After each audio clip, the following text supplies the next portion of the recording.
Good afternoon, everyone. Welcome to GRIPS Forum. My name is Izumi Ono. I teach International Development Policy here at the National Graduate Institute for Policy Studies, GRIPS, based in Tokyo. I will be serving a moderator today.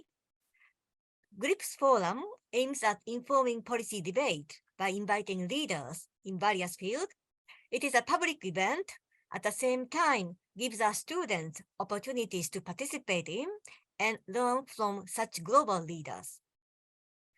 Today, I am very pleased to invite Dr. Osamu Kunii, CEO and Executive Director of the Global Health Innovative Technology Fund, GHIT. GHIT is a Japan-based international public-private partnership fund for global health R&D that mobilizes industry, academia, and research institutes to create new drugs, vaccines, and diagnostics for infectious disease in collaboration with global partners. We all have experienced the COVID pandemic in the recent 2.5 years, or maybe almost 3 years. As you remember, the first phase of COVID was especially tough and threatening because it was unknown deadly disease spreading so quickly. Thanks to the development of vaccine in less than 1 year, the world is gradually restoring social and economic activities as long as people have access to vaccination, effective diagnosis, and treatment. So to prevent future pandemic, we must utilize the hard lessons learned from COVID. This is why global leaders agreed to the 100 days mission to respond to future pandemic threat at the G7 Summit in 2021. And Dr. Osamu Kunii is taking up this ambitious task as CEO of the GHIT, as well as the Vice Chair of the Global Health Taskforce and the Chair of 100 Days Mission Working Group for the Hiroshima G7 Summit next year, hosted by Japan. Is this mission achievable? What are the bottlenecks to be overcome? And what are the role of Japan? This is what we will hear from Dr. Kunii today. He is one of the most prominent global health leaders in the world, working over 130 countries and with diverse professional experiences. I believe he is the best qualified for tackling these challenges. And he was a medical doctor serving for remote places in Japan. But because he had a dream of working in Africa, like Dr. Schweitzer, when he was a student at the medical university, he went to Somali refugee camp as a volunteer. And later he set up an international medical NGO called AMUDA. Later, he worked at the universities and the Ministry of Foreign Affairs. And then from 2006, he joined UNICEF headquarters and oversaw its programs in Myanmar and Somalia. More recently, from February 2013, he served for Global Fund to fight AIDS, tuberculosis, and malaria, based in Geneva, as a head of strategy, investment, and impact division. And then, effective this March, he has assumed this current position. So let's listen to him. And Dr. Kunii will give about 45 minutes or so. Then we will have a discussion inviting GRIPS expert. And afterwards, we will have open Q&A discussion with wider audience. So presentation and discussion in this session will be on the record. So let's welcome Dr. Kunii-san, please. Thank you very much for introduction, Professor Ono-san. So let me start my presentation. Is here you are. Great. So today I'd like to talk about Mission Impossible. That mission is called 100 Days Mission, and to have a safe and effective vaccine diagnostics and therapeutics within 100 days in the next and the future pandemic. Before talking about the next or future pandemic, let us see some ongoing or silent pandemic. So COVID pandemic has been really affecting all over the world, but the number of cases in the first year was 85 million, which is much less than the number of infections due to malaria. It is 220 million every year, and latent TB, tuberculosis, 17 billion. And if you look at some of the countries' cases, for example, in South Africa, actually in South Africa, there are around 7 million HIV-infected people there. And, deaths due to COVID-19 in 2020, almost 1.7 years, total is 66,000.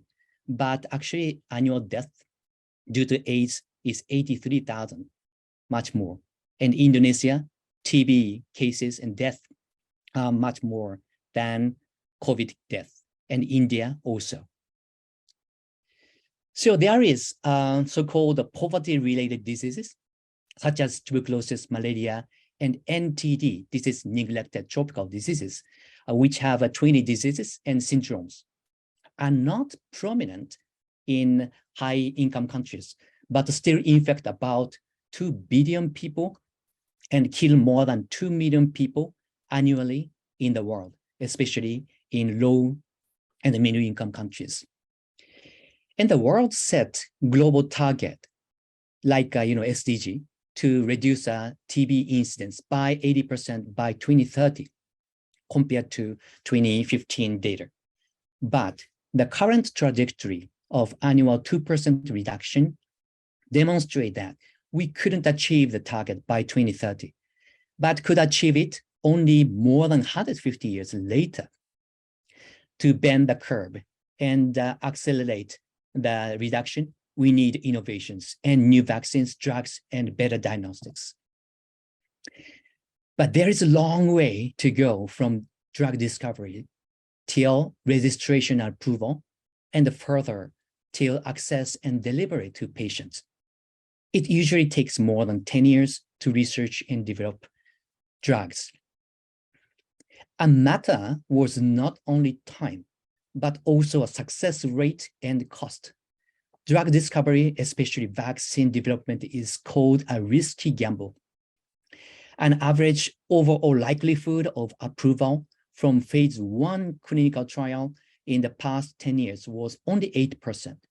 But as you see in this chart, only one product out of 710,000 could be approved for use even after making effort over 10 years.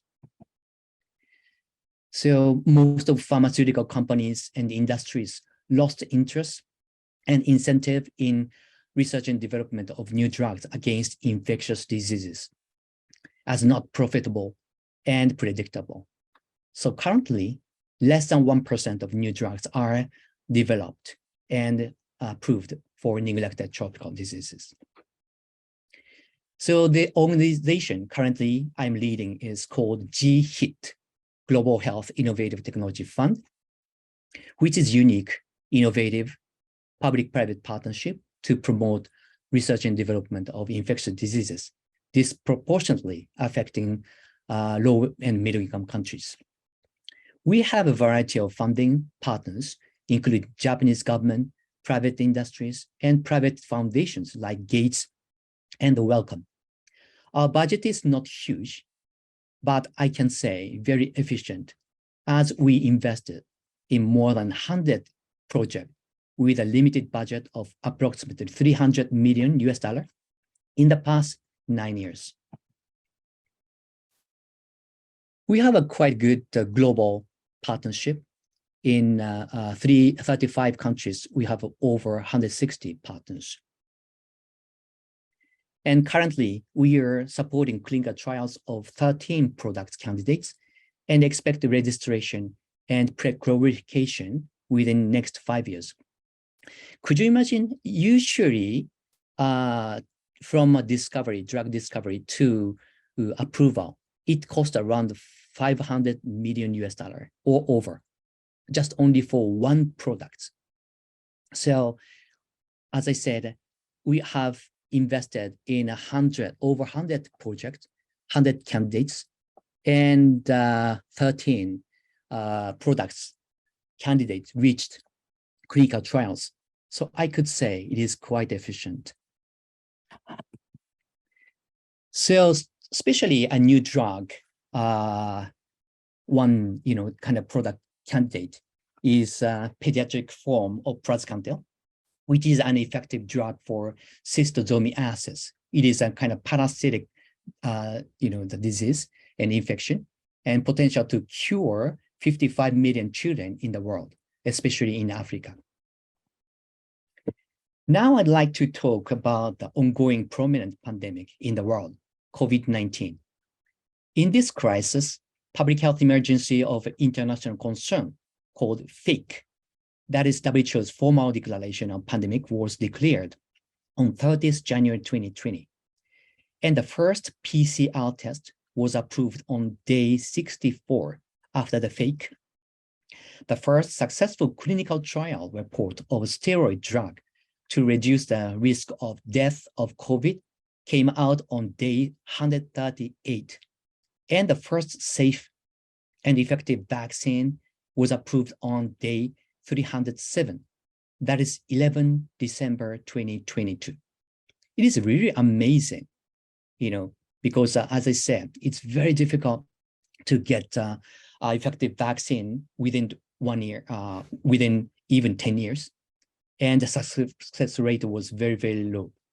But this time, this COVID is really crisis, but at the same time, provide opportunities to make this kind of a vaccine available within 1 year. However, we could have saved millions of deaths if we could develop such new tools within 100 days, meaning before 9th April 2020, when we saw only about 100,000 deaths in the world, compared to 1.7 million deaths on day 307, when the first vaccine was actually made available, or 6.7 million deaths 1 year after day 100. Even after making new tools available, access and delivery of these tools to the people in need is not so easy. In this COVID pandemic, less than 1% of the people living in low-income countries could get vaccinated on day 500, while 43% of people in high-income countries vaccinated. Then why we could succeed in developing a vaccine in such a short period in this COVID pandemic?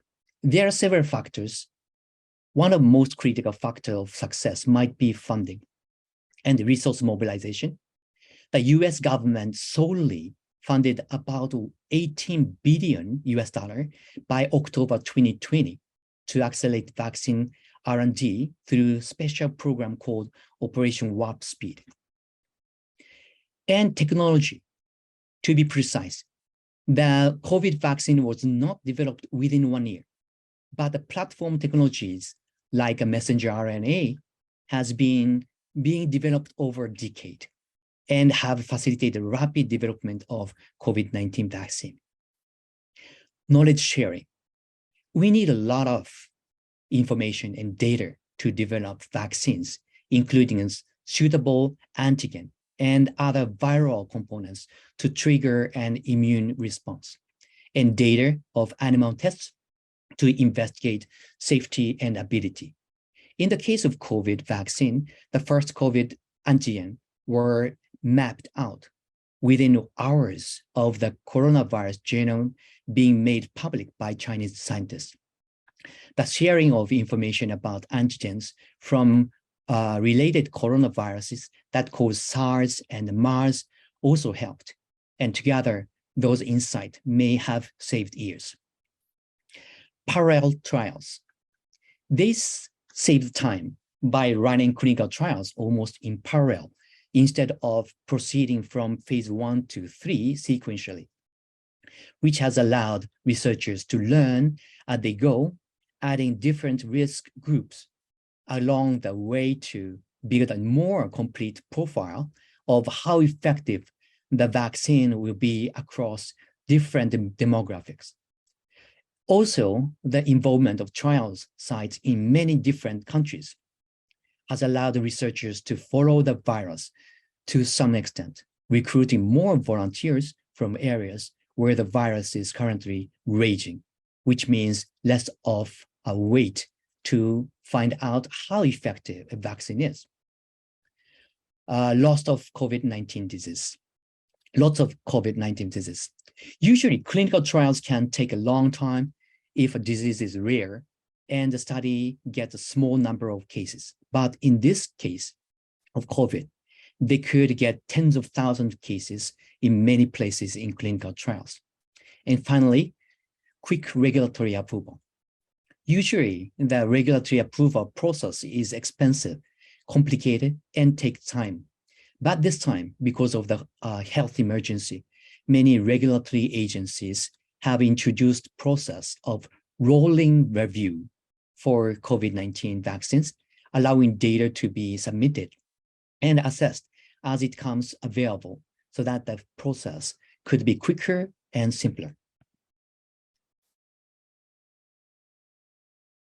So this is a schematic explanation on how COVID vaccine was made within 1 year compared to vaccine development before COVID. So to save lives and protect from a future pandemic, 100 days mission plan was proposed in UK Cornwall G7 Summit in 2020. Do you think the next pandemic will happen? If you look at the past 50 years, a new or resurgence of infectious disease has emerged almost every year. So question is not whether or not a next pandemic happen, but when it happens. This is a figure of 25 viral families known to infect people. And there are maybe 5 key scientific and technological prerequisites.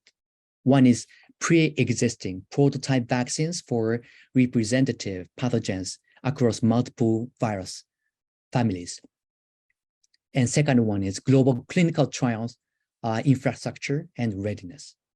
Third one is earlier biomarker of robust immune response and protection. Fourth, global capacity for rapid manufacture and validation of experimental vaccines. And finally, global capacities for early characterization of pathogens and outbreaks. And now, this 100 days mission plan proposed 25 recommendations to achieve 100 days mission. Sorry, these are in Japanese, but for your reference. And critical components of success in response to future pandemics are financing, governance, collaborative surveillance, not only just access to countermeasures, but also emergency coordination, community protection, and clinical care using these countermeasures. Okay, so these are 25, part of 25 recommendations to achieve 100 days mission. Some are 4 recommendations are belong to financing, and 3 belong to governance, and 3 collaborative surveillance, and 3 to emergency coordination. I don't want to read all of this, but you can get all the information from 100 days mission report. And implementation report is coming quite soon, next January. So you can also read that one. And these are the recommendations to achieve 100 days mission, especially access to countermeasures.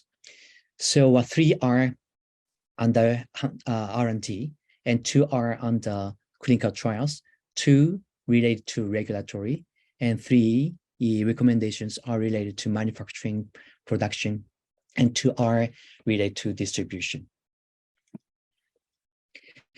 And there are several key stakeholders globally to achieve 100 days mission.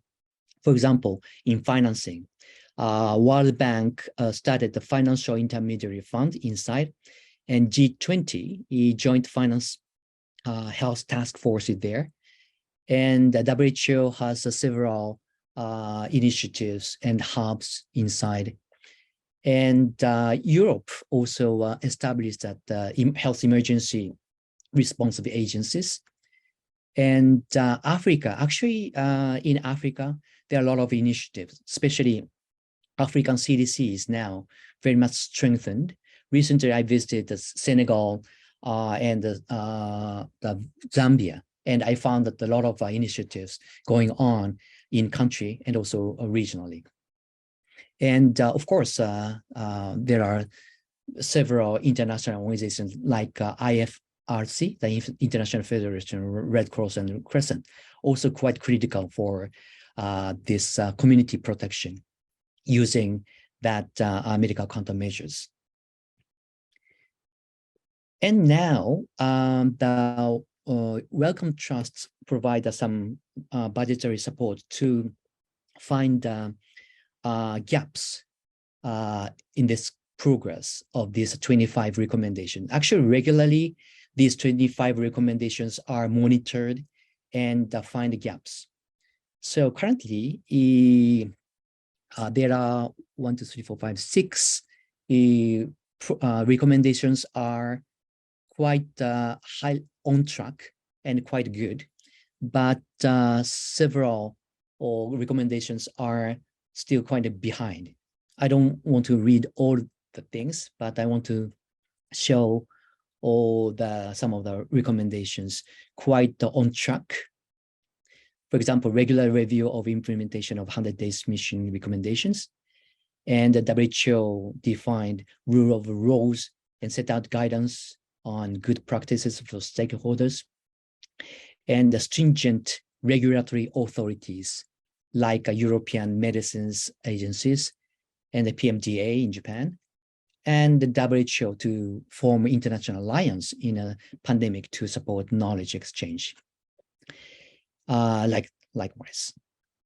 But also there are several recommendations which are quite limited and not on track, like strengthen the role of international system in R&D, capacity and coordination for treatment and diagnostics, develop prototype antiviral therapeutics for respiratory pathogens or pandemic potentials, and develop common regulatory framework to define standards for effective quality and use cases for diagnostics, and explore regional mechanisms to coordinate and prioritize clinical trials, and the governments to build in condition into diagnostics, therapeutics, and vaccines, funding contract for LMICs, access to in case of fake, and implement systematic approach to data capture, standard sharing analysis for health emergencies,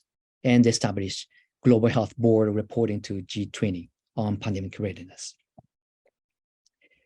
And the 6 themes emerging to help inform 2023 priorities. We regularly meet with 100 days mission secretariats, temporarily located in London, and we communicate a lot. And they kind of support these 6 themes also to be put in this G7 presidency. They are surveillance, because limited progress in reciprocity for sample sharing or sufficient diagnostics needed to scale broadly, and research and development for diagnostics, therapeutics, vaccines. Plan needed to ensure prioritized virus families are used to inform future R&D. And therapeutics, lack of clear ownership and coordination of therapeutics R&D. Clinical trials and regulations, limited progress on mutual recognition, coordination of clinical pipelines by stringent regulatory authorities, incorporating as business as usual. And the manufacturing, many LMICs, low middle income countries have developed plans to create manufacturing capacity. However, many are duplicative or long-term sustainability is unclear. Financing, financial intermediary funds is set, but that size and scope is limited and doesn't tackle major outstanding gaps, including automatic the procurement. So currently, as I said, in 2021, G7 UK proposed a 100 days mission. And G7 Germany actually supported, but not so much focus on this 100 days mission, but endorsed a pact for pandemic preparedness. And G20 endorsed in Indonesia, endorsed financial intermediary fund. So what next? The G7 Hiroshima Summit will be held in Japan, and then in Nagasaki, actually that G7 health ministers meeting will be held. And as you know, Hiroshima and Nagasaki are kind of symbol city of peace. So yeah, it's really important to highlight some of the very critical areas of global health, not just only 100 days mission, but combining with others. So others are universal health coverage and global health architectures. Currently, we set Hiroshima G7 Global Health Taskforce. It is not only governmental. Governments are kind of observer, but more the academia, private sectors, consultants, and other experts are joining this task force. And we compose 3 working groups: 100 days mission, universal health coverage, and global health architectures. And we also have international advisors, which are really great. Some are heads of executive directors of international organizations. Some are the dean of academia, and some are the heads of the industries in the world. So we got quite good the advisors, and we are getting some inputs and suggestions from them. And we also had that kind of global consultation, especially with the US and Germany, quite high level.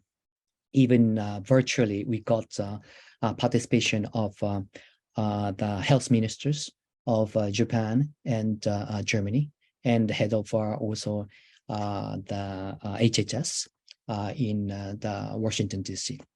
And we got a quite good exchange of information and also suggestions. Okay, so we are going to submit the recommendations of this Global Health Task Force by next March. We are now drafting and getting inputs from a variety of people. And yeah, and under this 100 days mission, we call medical countermeasures. So to make these medical countermeasures available and distribute, we have a kind of upstream, midstream, and downstream of work, like strategy planning, priority setting, and risk assessment in this upstream, and research and development up to the approval is in midstream. And after regulatory, the access and delivery, and even last 1 mile is downstream. Actually, I was working through UNICEF and NGOs, especially in Africa, in very remote area. And I understand that the importance and the challenges of last 1 mile to deliver and reach out to the people in need. So these are also quite important to support. So we have 2 kind of a working group and subcommittee. For externally, externally, we set this 100 days mission working group. And other one is from midstream to downstream. We also have 100 days mission subcommittee under Nikkei Financial Times Communicable Disease Conference.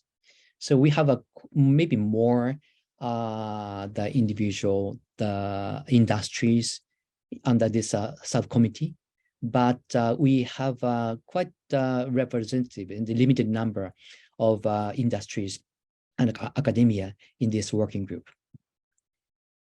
Okay, so what are considerations of G7 Global Health Agenda?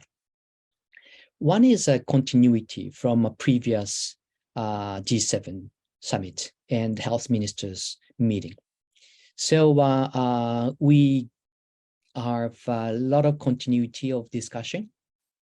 Even beyond this 100 days mission, there is quite important the critical issues like antimicrobial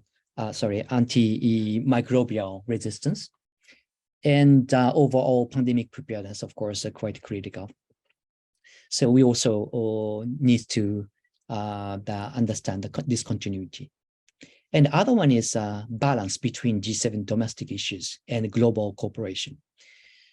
Of course, this pandemic preparedness is very critical for G7 itself, but we also, the G7 are kind of main donors in the world. So G7 also needs jointly support the global issues to solve. And alignment and the synergy between G7 and G20 is also very critical.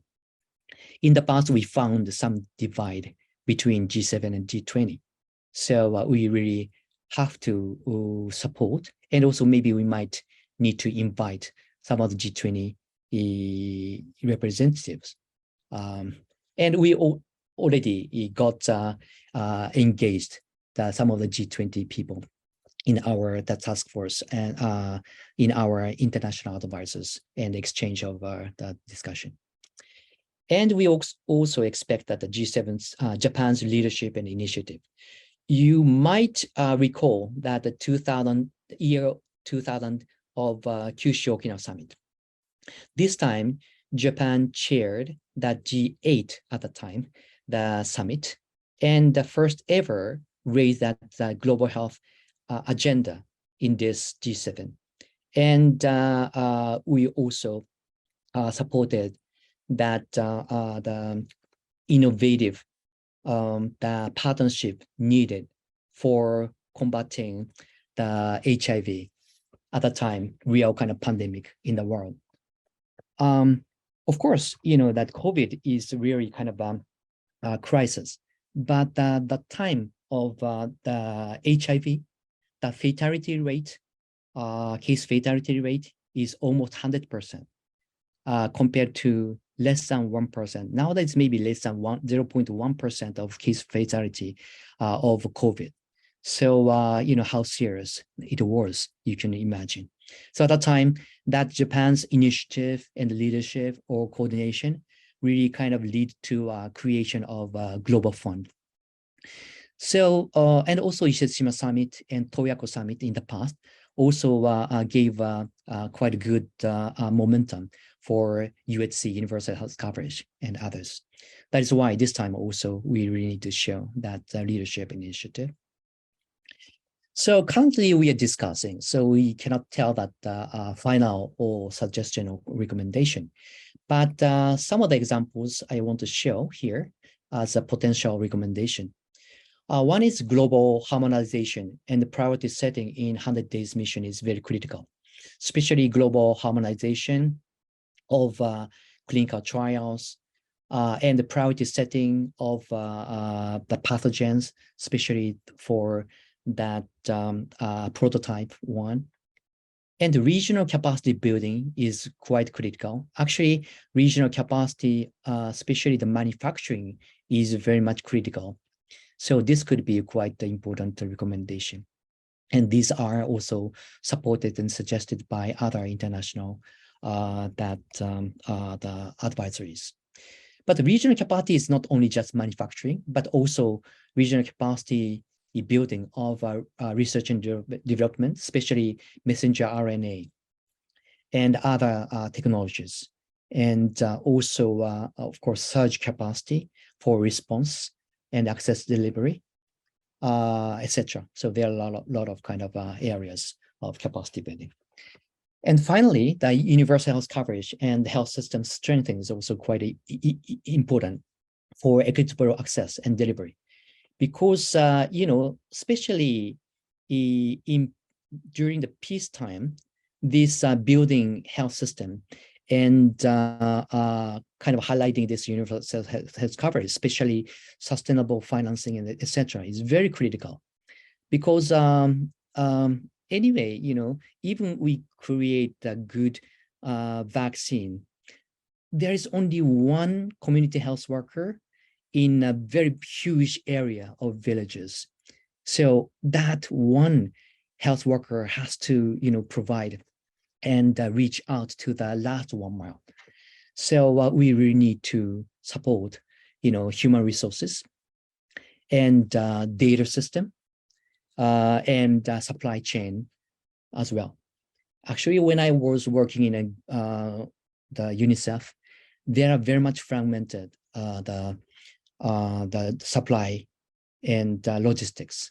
So we also need to support some kind of a harmonization and coordination in supply chains, logistics, etc. So if you look at the investment in R&D of new tools against COVID-19, as I said, huge amount of money was invested. But if you look at the current ongoing pandemic like HIV, malaria, and NTD, neglected tropical disease, very, very limited funding was invested for this. That is why, of course, important to highlight this 100 days mission, but at the same time, we really need to show the importance of integration, harmonization, and coordination of variety of fragmented initiatives, funding, etc. So fragmented R or vertical 1R, a lot of kind of, that the research and development in variety of different diseases, and also fragmented service deliveries and fragmented, the even training on the ground. Could you imagine in the field, the one health worker or midwife got lots of different types of training from variety of NGOs, international organizations, etc. So there is so much kind of absenteeism, meaning that they are quite absent in health the facilities and got the training outside. So this kind of also fragmentation needs to be avoided. So that integration and harmonization, coordination is very, very critical. And public-private academia partnership is very critical. I learned a lot in Global Fund regarding partnership, because collaboration, coordination, partnership, everyone agree on that importance. But really, actually, that operationalization of a partnership is very critical and very difficult and very challenging. In the field, I try to work with variety of partners of UN and NGOs, etc., especially when I was working in Myanmar or Somalia and other places, but very difficult to operationalize. So we need to be very much strategic, and we need to make mechanisms to, all the for all the, the stakeholders to work together. Facilitating role in achievement of this 100 days mission is very critical, and universal health coverage in especially Asia and ASEAN countries. Already there are a lot of initiatives going on in Africa, and especially Europe and US support a lot and invest a lot in Africa. Like currently, maybe 7 or 8 countries are considered for regional manufacturing, or even messenger RNA, technical transfer, and etc. But we do not have a good leadership or coordination inside of Asia. Of course, in Asia, there are a lot of the countries with a good capacity, but of course, that coordination is other issue, and we really need to promote integration, harmonization, coordination of variety of things, even R&D and access and delivery and regional or manufacturing, etc. So working with ASEAN or G20 or other, the entities, Japan could take the lead and also promote coordination and harmonization, even in this Asia. And also we could support the coordination in the world, just between Asia, the Africa and Latin America, and etc. Okay, this is the end of my presentation. I took a relief. I could present within 40 minutes. Thank you very much. Over to you. Okay. Thank you very much, Kunii sensei,